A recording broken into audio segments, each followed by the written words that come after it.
the discussion now. So I've renumbered the groups so that there's a more sensible spatial arrangement in terms of the numbers. So for future reference, so you guys are group number 1, you guys are group number 2, and then group 3 in the back. Then we have you guys were 6, you're now 4. You guys are 5.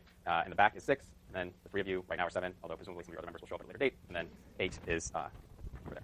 Okay. So does any group want to first volunteer to give their thoughts on the BP question? So basically, in the case that BP could not pay for the damage, or BP's claim here, essentially you need to let us drill for more oil in the Gulf because otherwise we won't be able to pay for the damage we've already caused. And so let's suppose that either doesn't happen or isn't sufficient or something like that if they can't pay for the damage they caused. Is there a market failure here? And if so, why is the externality being fully internalized? Does any group want to volunteer for doing the motion? Okay, group 7.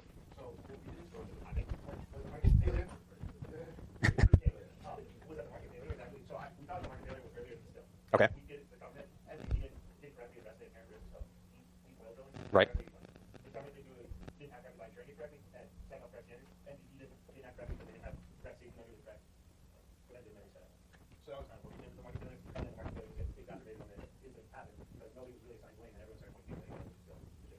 Okay, so I think with the insurance part, I think you basically are identifying the market failure that I think is at work here. But why do you think that insurance is important in this case? Because normally we think of like whether or not you want to insure yourself as being individual choice. That you can either choose to make it risk averse or just choose to bear the cost of not being insured if you're not risk averse. Well, I think the externality that you impose on others by not being insured.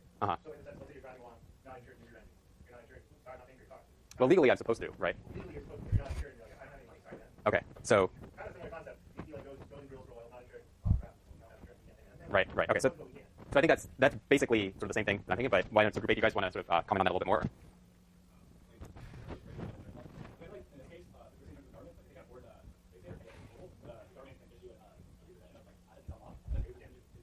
Mm-hmm.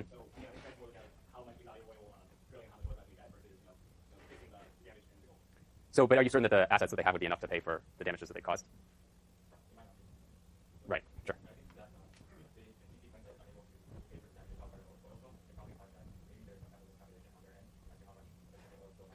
Mm-hmm.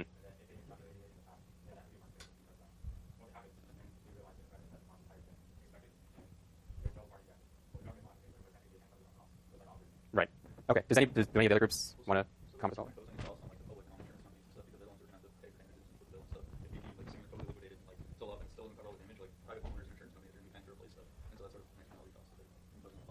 Sure. Although, I think in this case, like private homeowners you're not, you probably don't own a home in the Gulf of Mexico itself, but the state coastlines and so forth. Okay, so I think you guys basically have the essence of the problem.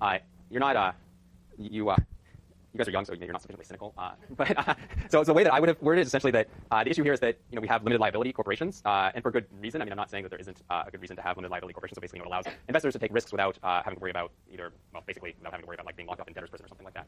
So there's definitely many benefits to this. But one cost is essentially that if you have a limited liability corporation, the corporation knows it can never be liable for more than the sum of its total assets, right? Like basically, liquidate the whole thing, and then after that, they can't be liable for anything more than that. So this is a case where maybe on the one hand, as Group 8 was suggesting, BP just underestimated the risks, and so they thought that they would have enough money to cover the cost of any spill. And that was obviously a miscalculation, or potentially a miscalculation. But even if they hadn't underestimated, there's still a state of the world in which it makes sense for them to sort of gamble and take these take chances that might lead to huge losses because they know in the worst case scenario they'll only just have to liquidate the company. It's not like anybody's going to get locked up in prison or anything like that. And so because of that, you can end up in situations where they would not be able to sort of pay for the full costs of their actions, and there still would be this externality here. So I mean, to make it clear, like suppose that you were facing sort of 2 investments. So one investment was that you would invest whatever, like $100, and either that would turn into, say, $1,000 with 50% probability, or it would turn into something that incurred like a $10,000 loss on society with 50% probability, right? So if you had to incur if you were actually liable for the full value of that loss, then you clearly would not want to make that investment because in expectation you're going to be losing something like around $4,500 or so, since there's like 50% chance of getting $1,000, but a 50% chance of losing 10 times that amount. But if you're in a case where you have limited liability, so you can only sort of lose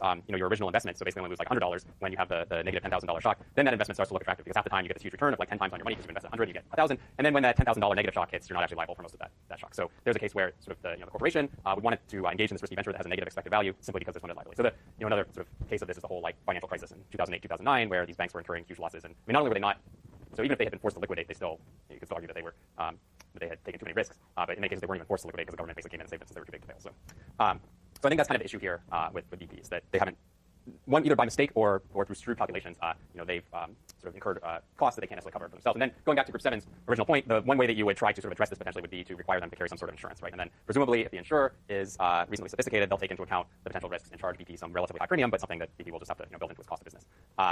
Now, again, once you start talking about billions or tens of billions of dollars, even insurers can go bankrupt. So, at some point, kind of only the government can afford to pay for these things.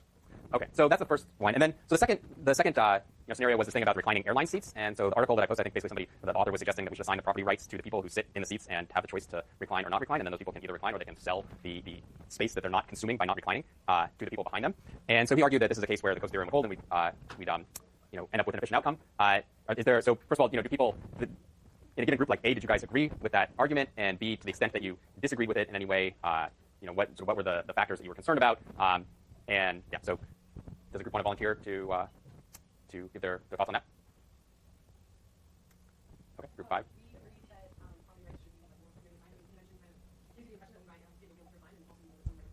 Right.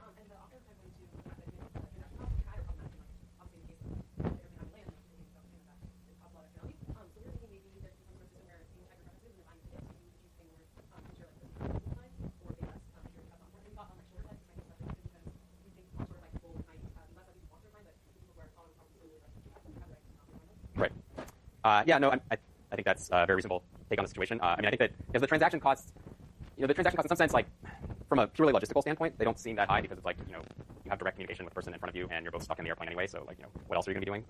But I think there's sort of substantial like social barriers to engaging in these types of transactions, whereas if the airline essentially started to essentially sort people by their preferences for, reclining and being reclined into by charging different prices for those types of seats, which they're already doing anyway, right? Because there's like multiple classes of seats on many airlines. Like, if you want to sit in the very back with no legroom, that's like the base fare, and then if you want to sit more towards the front, but with maybe still about the same amount of legroom, then that's an extra $5 or $10, and if you want to sit in like premium economy with more legroom, then that's an extra like $30, something like that. So this would just sort of be just another sort of permutation of like tacking on additional fees. So like airlines have really become like a poster child for, when economists say like, well, we should attach prices to things, to goods. The airlines are attaching prices to any conceivable thing that you could think would be a good these days.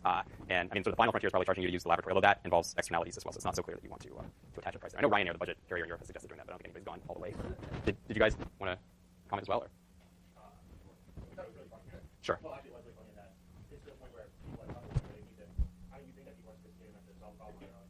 Don't recline to me unless you recline to me, fly out. But instead, someone went to that and got like silly blockers, and then they got a flight over. But I think it's interesting how as everything else, there's more and more reclining every single property. Right. Well, yeah. I mean, the airline industry is also very strange in that they're like sort of perpetually money losing. So they're which I mean, itself seems like a market failure in the sense I don't know why anybody ever invests in an airline because they always seem to go bankrupt sooner or later. So the last thing that I want to say though about this is, so this is a case where, so as you can see that this slide up here is talking about the barriers to applying the Coase theorem. So one of these barriers does apply to the airline seat case. So I'm just going to go through them and then we'll discuss that one a little bit, or I'll go into a little bit more detail on that one. So the first barrier, of course, is transaction costs. So in many cases, it might, in theory, you could assign the property rights that people could bargain amongst each other, but the transaction costs, either sort of logistical costs of actually arranging that type of bargaining, or in the airline seat case, I think sort of like social norms would prevent the transactions from occurring. The second issue is often sort of the idea of, or the issue of defining or dividing the property right. So the nice thing about the airline example is like the property right there is pretty well defined. It's whether or not you can recline your seat, and there's no sort of issue with dividing it up amongst a bunch of people who might be affected by the choice because there's just one person that's behind you who's going to be affected pretty much, right? So in that case, this issue doesn't apply, but there are many other issues, probably more important issues where it would apply. So like we go back to the original example that we were using, talking about the refinery that's producing oil or producing gasoline, and the town that has to be subjected to the pollution there. We're sort of treating the town as a single entity, but in fact the town is made up of 50,000 people, all of whom are potentially voting for the leaders of the town, who will then be negotiating on their behalf. And so to the extent that the different people in the town might have different preferences over what level of clean air they'd like to have, it becomes difficult to talk about like, well, how should we sort of divide up the right to clean air amongst thousands or tens of thousands of people in that town, as opposed to just sort of generically talking about the town's right to clean air. The third one is the possibility of manipulation of price. So if you want to avoid this issue of dividing up the right, then the easiest thing is to just assign that right to one person and avoid that division problem. But then you end up with a case where you have a monopoly. So the airline seat example is actually, this is a case where the manipulation of price could be an issue. And so I think there was like a follow-up to that article that you guys read, where people wrote in letters to the New York Times sort of giving their views on it. And I think in one of the letters somebody mentioned this, that essentially what happens is that let's suppose that you're sitting in the seat, and so you have the right, we've assigned you the right to recline, and maybe you have no desire to actually recline, like you're working on your laptop or something, and so you just want to sit upright.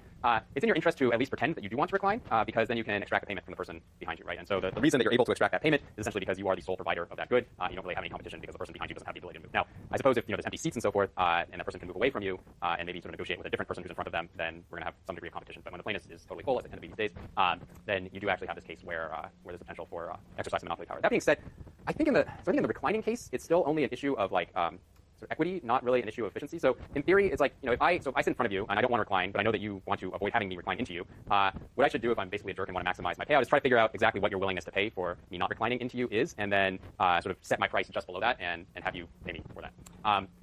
that would still be, so, in that case, I would not recline, which is clearly the efficient outcome here, right? If I don't find a difference between reclining and not reclining, and you would definitely prefer you're sitting behind me, you definitely prefer that I not recline into you, then the efficient outcome is for me not to recline. That will be achieved in that case. It's just that we're going to have some transfer of wealth from you who are sitting behind me to me. And actually, in the entire plane, in theory, if we all had the same preferences, pretty much nothing would happen except that I guess the people in the very last row would end up transferring some wealth to the people in the very first row, right? Because everybody, like, the person in front of me would do the same thing to me, and so we'd all just end up sending like $10 forward into the row in front of us, except for the people in the very first row near the bulkhead, because they don't have anybody who could extract from them. So in that case, even though the letter writer who wrote in sort of worrying about that from a pure efficiency standpoint is not such a big deal, I think the case in which it could be is when you sort of think about actually there's varying degrees of recline, and so if you say like, I'll pay me like $1 to only recline like 3/4 of the way, and like $2 if I recline half the way, and so forth, then I think you get into a case where there might actually be a problem with monopoly pricing, but that's very complicated.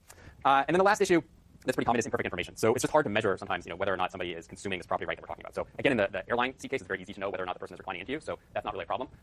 But it can be a bigger problem if you're talking about something like the right to clean air, right? Because then you have to measure how polluted the air is, which you actually need specialized equipment for. Then even if you measure certain levels of pollution in the air, you don't necessarily know where those are coming from, right? So like if you go to Richmond and you see that there's a certain level of air pollution, you don't know how much of that came from the refinery that's right there versus from other sources that are further away. So those are kind of the four main barriers to implementing or to exercising the Coase theorem. And in a lot of cases, really just those transaction costs alone can rule out the application of the Coase theorem. So if we go back to the original example of externalities that I was talking about with the bus or the train, and we have a case where we're thinking about the property rights to an intersection. So remember I said like an intersection is a case where there are externalities because whichever traffic has the right of way, whichever direction has the right of way is going to impose a negative externality on the other direction.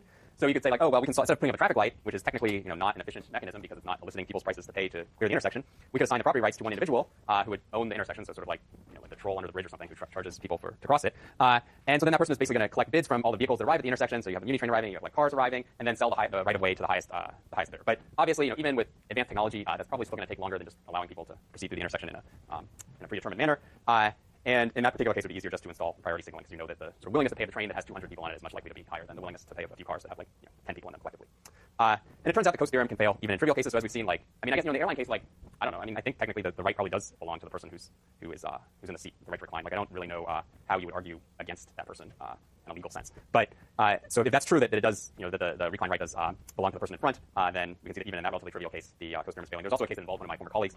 So he lived in Moraga, so just over the hills, and he had respiratory issues. He's no longer here. He went to Australia, but he had I think a heart issue or respiratory issue or something, so that he was especially sensitive to pollution. And his neighbor would burn, would use a wood burning stove or a wood burning fireplace. It turns out those are during the winter months. Those are actually a major source of air pollution in this area and probably many others because you think of wood burning as being natural, but in fact it is natural, but it's actually very polluting because there's no pollution control equipment that's installed in fireplaces, so it generates a lot of particulates. And so his neighbor was burning this wood, and so Jeff, his name was Jeff LaFrance, so he actually went to the neighbor at some point and essentially offered him, I don't know, probably several $1,000s or something to not burn wood for some period of time. And so that was, he was basically saying, look, the neighbor has the right to do so, except on spare the air days, I guess. And I'm going to negotiate with him and see if I can, sort of come to a more efficient outcome here where he's not burning wood and I'm paying him not to do that. And the neighbor essentially just kind of looked at him like he was crazy and was like, why are you trying to pay me not to burn wood? So even in that case, it's not clear that the Coase theorem was holding, even though the property rights were well defined and the transaction costs were manageable and the information was pretty clear, I think. Okay, so that's basically it in terms of the Coase theorem. To recap, in theory, if you assign property rights to an individual, you can solve the externality problem, but these conditions have to hold in order for the Coase theorem to actually work, and often those conditions will not hold. Okay, so then the next thing that I want to talk about are public goods, and so I'm going to go through the theory, and I don't know, I guess probably won't get to the game. So we'll go through the theory, and then we'll start the game on Monday. So public goods are goods that really display at least one of two essential qualities, rather. So they're either going to be what we call non-rival, or they're going to be non-excludable, or if they're quote-unquote pure public good, then they're going to be both non-rival and non-excludable. So there's lots of examples.